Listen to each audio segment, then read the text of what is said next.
Welcome, everybody. I'm at Convention TV at Believe in Music Week, and I am joined by the Director of Professional Development for NAMM, Zach Phillips, and who's otherwise known as the leader and head of all thing educational sessions, I think, at NAMM. Can we say that? Okay. And Zach, thanks for, you agree.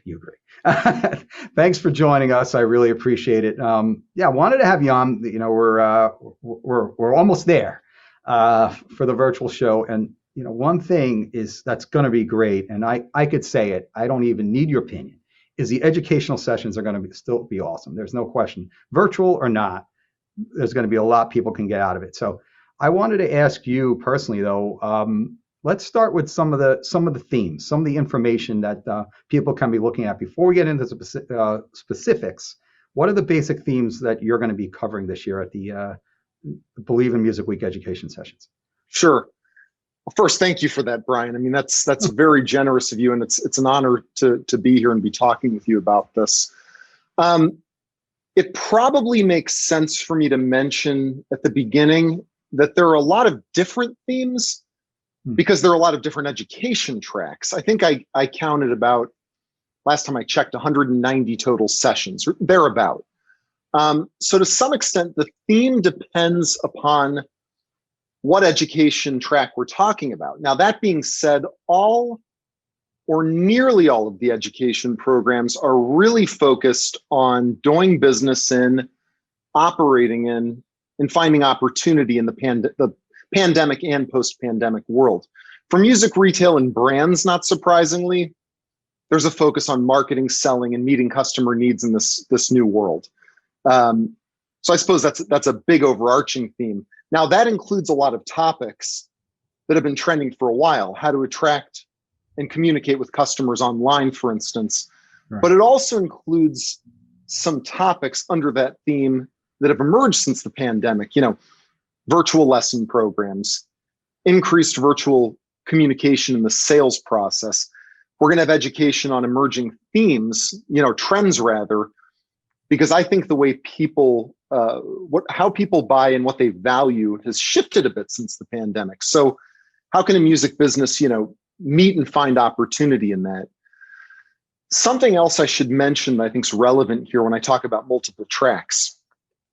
During the last 3 or 4 years, NAMM has quietly multiplied its education offerings to make the education programs inclusive of all the major professional communities in our membership and at the NAMM show.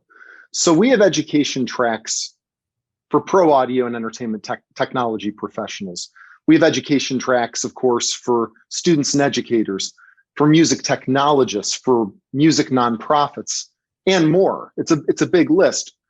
For Believe in Music, we even have kind of a fun artist track as part of this. I think celebrates something that inspires us all.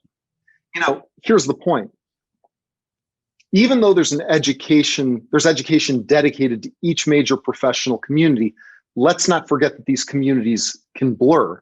For example, a full-line retailer, music retailer, who would typically attend NAMM or the business track, might want to explore the pro audio education sessions from tech tracks, A3E, AES, Dante training, to get a sense of whether there's opportunity in that market.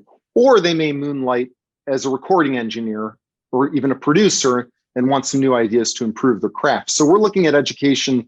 We have been at the NAMM show for the past few years, especially, and definitely Believe in Music, a bit more holistically, as opposed to limiting it to one segment of the industry. And I think that makes it relevant not only to all of the major professional communities, but also responsive to our members' aspirations along with their business needs, of course. Some awesome information. And yeah, unless I know it's hard to handicap a few, but if I'm a MI retailer, you know, store retailer, is there, you know, a few of them, you know, can you point out some specific ones that are really, some specific sessions, I'm sorry, that are really important that you really wouldn't want to miss and that you should try to make the time, if possible, to listen to?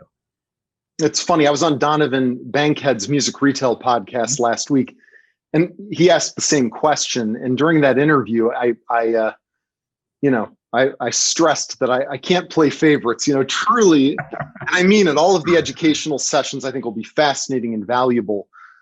I will say this though, Brian, your publication caters specifically to music products retailers.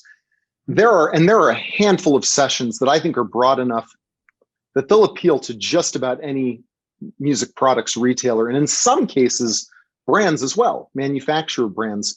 I mean, you can think of these as almost like micro keynotes or super sessions, even though we're not branding them that way. Bob Phibbs, the retail doctor, he's hosting what I think is going to be an excellent session on, call it new retail realities and trends. He'll be looking at how customers have changed since the pandemic. I mean, let's not forget that people have shorter commutes now or no commutes.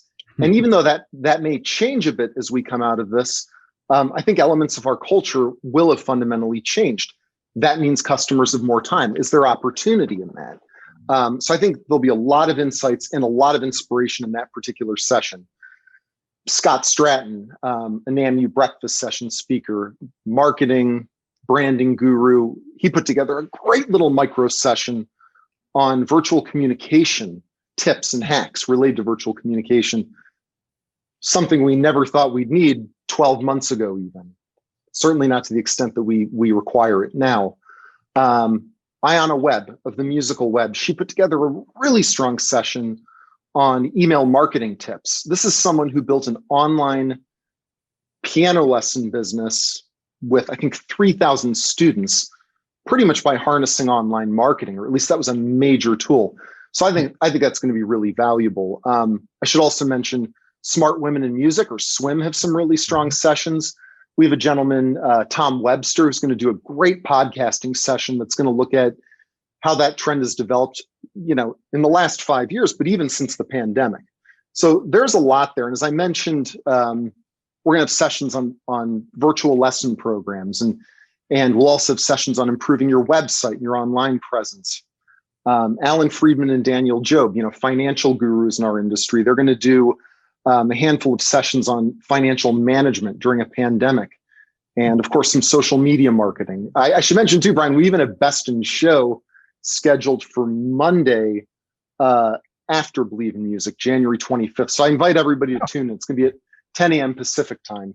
So there's quite a bit of education. The point isn't so much quantity, but to make it relevant to every major industry community. I think for NAMU alone, we're looking at about 40 sessions. Wow. Okay, great. Yeah. And if you just want to enjoy something, you have Garth Brooks and Melissa Etheridge in the morning. There's that too. Yeah, I should mention awards, that. Right? We could add that in. I know it's maybe not specific MI speeches there, but if you want some fun, you want to see some celebrities, that's always a way to do it too. So yeah, that's great. Absolutely. Well, thanks, Zach. I look forward to it. It's January 18th to 22nd. I'm sure most of our viewers may know, but I just wanted to tell them that and to check out. There's a lot going on each day, and that's on all time zones. So definitely check that out, East Coast, West Coast, and even internationally. So I'm sure a lot of people will definitely enjoy everything you have to provide for us. So thanks, Zach. And again, thank you, Brian. This is Brian Burke, the editor of Music in Town Retailer. Hope to check out some our other videos, but thanks again, Zach. Great stuff, and I'm looking forward to the show, and I hope a lot of our viewers are too. I appreciate it, Brian. Thank you.